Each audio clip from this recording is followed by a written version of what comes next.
Hero Honda ఈ పేరుని వినని వారు ఉండరు. ఈ పేరు 90s నుంచి ఇప్పటిదాకా చాలా మందికి ఒక చెరుగని చిరునామా.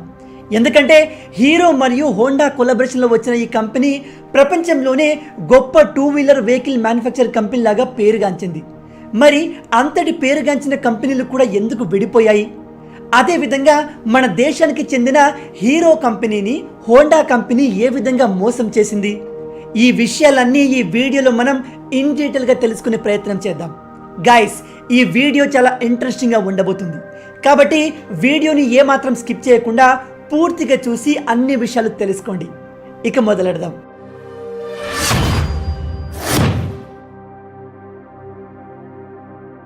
మొదట్లో హీరో ఒక సైకిల్ మ్యానుఫ్యాక్చర్ చేసే కంపెనీలా ఉండేది.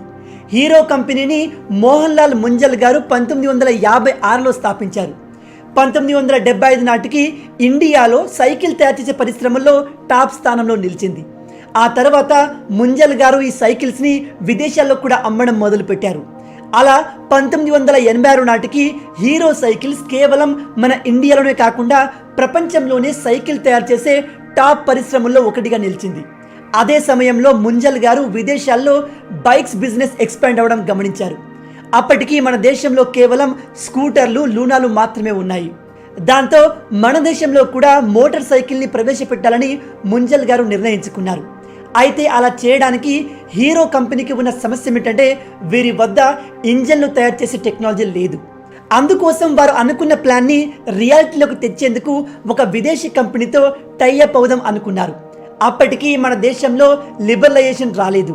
కానీ ఆ సమయంలో ఉన్న ఇందిరాగాంధీ గారి ప్రభుత్వం భారత కంపెనీలకు ఒక ఆపర్చునిటీ ఇచ్చింది. అదేమిటంటే ఒకవేళ మన దేశ కంపెనీ విదేశీ కంపెనీతో టైఅప్ అయితే వారు మన దేశంలోనే బిజినెస్ని ఎక్స్పాండ్ చేయాల్సి ఉంటుంది. దీన్ని దృష్టిలో పెట్టుకొని ముంజల్ గారు హీరో కంపెనీ ద్వారా అప్పటి ప్రపంచంలోనే గొప్ప మోటార్ వెహికల్ తయారు చేసే జపాన్ కంపెనీ అయిన హోండాకి తమ ప్రపోజల్ పంపించారు. ఆ సమయంలో విదేశీ కంపెనీలు ఇండియాలో డైరెక్ట్గా తమ కంపెనీలు స్టార్ట్ చేయకూడదు.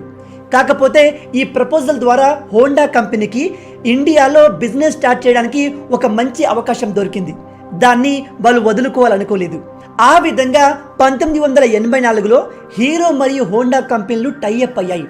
వారిద్దరి మధ్య అగ్రిమెంట్లో బైక్ కోసం హీరో కంపెనీ బాడీ పార్ట్స్ను తయారు చేస్తే హోండా కంపెనీ ఇంజన్ని సప్లై చేయాలనుకున్నారు. అంతేకాకుండా ఒక ఎన్ఓసి పైన సైన్ కూడా చేశారు. దాని ప్రకారం భవిష్యత్తులో ఈ రెండు కంపెనీలు ఒకరిపై ఇంకొకరి పోటీతో సొంత ప్రోడక్ట్ని లాంచ్ చేయవద్దని అనుకున్నారు. ఈ కండిషన్కి రెండు కంపెనీలు ఒప్పుకొని డీల్ని కుదుర్చుకున్నాయి. అలా 1984లో హీరో హోండా కంపెనీ స్టార్ట్ అయింది.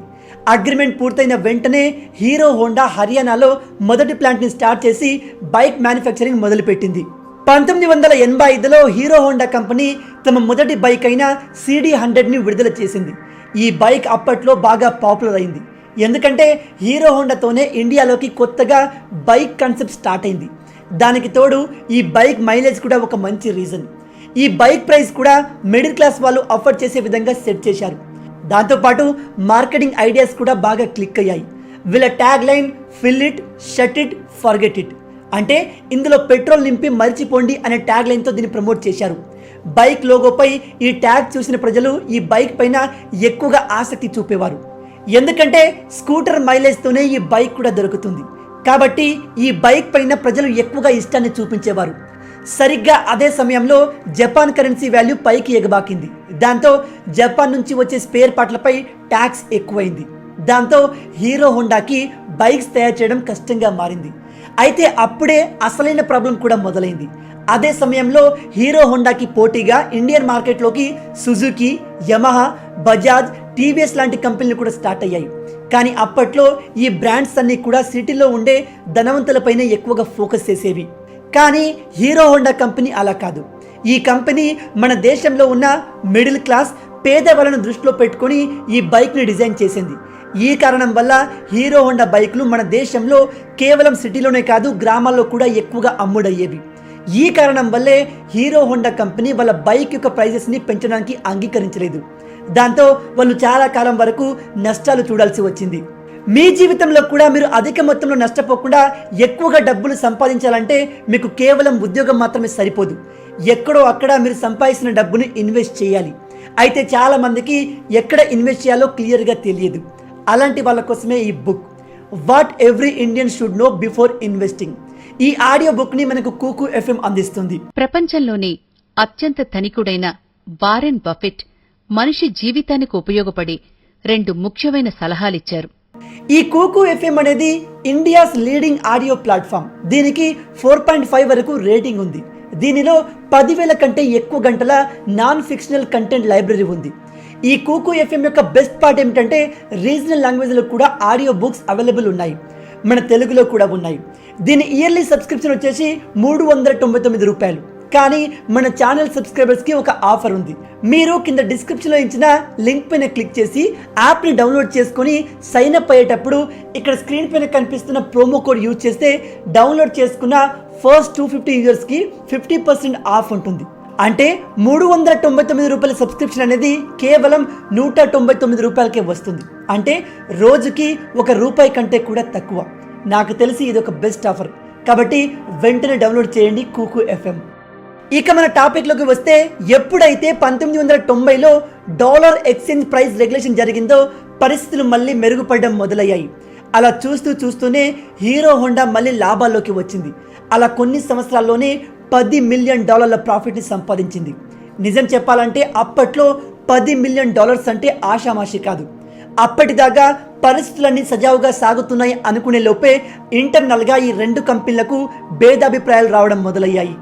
వాస్తవానికి మొదటి నుంచే ఈ 2 కంపెనీల మేనేజ్మెంట్స్లో ప్రాబ్లమ్స్ ఉన్నాయి. అవేంటంటే హోండా కంపెనీ వాళ్ళ బైక్స్ని అమెరికా, రష్యా లాంటి డెవలప్డ్ కంట్రీస్లో సేల్ చేస్తూ ఉండేది. కానీ హీరో హోండాకి మాత్రం హోండా తరపున విదేశాల్లో సేల్ చేసే పర్మిషన్ ఉండేది కాదు. ఒకవైపు సైకిల్ మ్యానుఫ్యాక్చరర్గా ఆ సమయంలో ప్రపంచంలోనే నంబర్ 1 పొజిషన్లో హీరో ఉండేది. అంతేకాదు గిన్నిస్ బుక్ ఆఫ్ వరల్డ్ రికార్డులో కూడా స్థానాన్ని సంపాదించుకుంది. కానీ మరోవైపు హోండా వల్ల తమ బైక్లను హీరో కంపెనీ ఫారెన్ మార్కెట్లో సేల్ చేయలేకపోతుంది. అప్పట్లో హీరో హోండాకి ఇండియాతో పాటు కేవలం నేపాల్, భూటాన్, బంగ్లాదేశ్ వంటి పొరుగు దేశాల్లో మాత్రమే బైక్స్ని ఎక్స్పోర్ట్ చేసే పర్మిషన్ ఉండేది. దీనివల్ల హీరో హోండా ఇంటర్నేషనల్ మార్కెట్లో అడుగు పెడదామనుకున్నా ముందుకు వెళ్ళలేకపోయింది. ఒకవైపు హోండా కంపెనీ గ్రాఫ్ ఆమాంతం పెరిగిపోయింది, మరోవైపు హీరో కేవలం లిమిటెడ్ మార్కెట్లో మాత్రమే పరిమితమైంది. అందువల్ల ఈ 2 కంపెనీల మధ్య విభేదాలు మొదలయ్యాయి. ఒకవేళ హీరో కంపెనీ హోండా నుంచి విడిపోవాలనుకున్నా ఇంజన్లు తయారు చేసే పరిజ్ఞానం వారి వద్ద లేదు కాబట్టి హోండా మీద డిపెండ్ కాక తప్పదనుకున్నారు. అందుకే హీరో కంపెనీ హీరో హోండాలో తమ వాటాలో వచ్చే ప్రాఫిట్ మొత్తాన్ని కూడా ఇంజన్ తయారు చేయడంలో ఖర్చు చేయడం మొదలుపెట్టింది. దీంతో ఈ 2 కంపెనీల మధ్య వైరం ఇంకా పెరిగిపోయింది. అగ్రిమెంట్ సమయంలో ఒకరిపై మరొకరు పోటీగా బైక్ని మ్యానుఫ్యాక్చర్ చేయొద్దని ఎన్ఓసి సైన్ చేసినప్పటికీ దీనికి విరుద్ధంగా హోండా 1999లో ఇండియాలో Honda motor cycle and scooter India పేరుతో కొత్త కంపెనీ స్టార్ట్ చేసింది. హీరో హోండా బైక్స్ రేట్స్కే హోండా తమ సొంత బైక్లను అమ్మడం స్టార్ట్ చేసింది. ఇలా మన ఇండియన్ మార్కెట్లో హీరో హోండాకి పోటీగా హోండా కంపెనీ తమ సొంత బైక్లను లాంచ్ చేసింది. దీనివల్ల హీరో హోండా కస్టమర్లు డివైడ్ అయిపోయారు. ఆ తర్వాత కొన్ని సంవత్సరాలకి హోండా కంపెనీ తమ సొంత యాక్టివాను కూడా లాంచ్ చేసింది. దీంతో స్కూటర్ సెగ్మెంట్లో కూడా ఎంటర్ అయిపోయింది. హోండా కంపెనీకి అటు హీరో హోండా బైకుల నుంచి ఇటు సెపరేట్గా అమ్ముతున్న తమ సొంత బైకుల నుంచి కూడా ప్రాఫిట్ రావడం మొదలయ్యాయి. ఇలా 2 వైపుల నుంచి ప్రాఫిట్ని సంపాదించేది. ఇదంతా గమనించిన హీరో కంపెనీ హీరో హోండా నుంచి సెపరేట్ అవ్వాలని డిసైడ్ అయిపోయింది. అలా 2010లో ఈ 2 కంపెనీలు పర్మనెంట్గా సెపరేట్ అయ్యాయి. హీరో హోండాలో ఈ 2 కంపెనీలు 26% షేర్ని కలిగి ఉన్నాయి. హోండా కంపెనీ తమ వాటాలో ఉన్న 26% తిరిగి హీరో కంపెనీకి అమ్మాలని నిర్ణయించుకుంది. హీరో కంపెనీ యొక్క ప్రమోటర్ అయిన ముంజల్ గారు ఆ షేర్స్ని అప్పటి కాలంలోనే 3,842 కోట్లకు కొనుగోలు చేసి హీరో మోటార్ కాప్ పేరుతో అదే కంపెనీని కొనసాగించారు. ఎప్పుడైతే ఈ 2 కంపెనీలు సెపరేట్ అయ్యాయో చాలా మంది హోండా లేకుండా హీరో కంపెనీ మార్కెట్లో సర్వైవ్ అవ్వదు అనుకున్నారు. కానీ వారి అంచనాలను తలకిందులు చేస్తూ నేడు హీరో కంపెనీ ప్రపంచంలో గొప్ప బైక్స్ మ్యానుఫ్యాక్చర్ కంపెనీలో ఒకటిగా నిలిచింది. విన్నారు కదా, ఈ విధంగా హోండా కంపెనీ మన దేశానికి చెందిన హీరో కంపెనీకి వెన్నుపోటు పొడిచి మొదట్లోనే ఎదగకుండా చేసింది. అయినప్పటికీ మన హీరో కంపెనీ ఏమాత్రం నిరుత్సాహపడకుండా ప్రస్తుతం ప్రపంచంలోనే టాప్ మోటార్ బైక్ మ్యానుఫ్యాక్చరింగ్ కంపెనీలో ఒకటిగా నిలిచింది. సో గైస్, మొత్తంగా ఇవి ఈ వీడియోకు సంబంధించిన పూర్తి విషయాలు. ఈ వీడియో మీకు ఏ విధంగా అనిపించింది? అలాగే మీ ప్రకారం హీరో అండ్ హోండా బైక్స్లో ఏది బెటర్? మీ ఆలోచనల్ని కింద కమెంట్లో చెప్పండి. రాబోయే వీడియోలో ఇంకో ఇంట్రెస్టింగ్ టాపిక్తో మళ్ళీ కలుద్దాం. అంటిల్ దెన్, జై హింద్.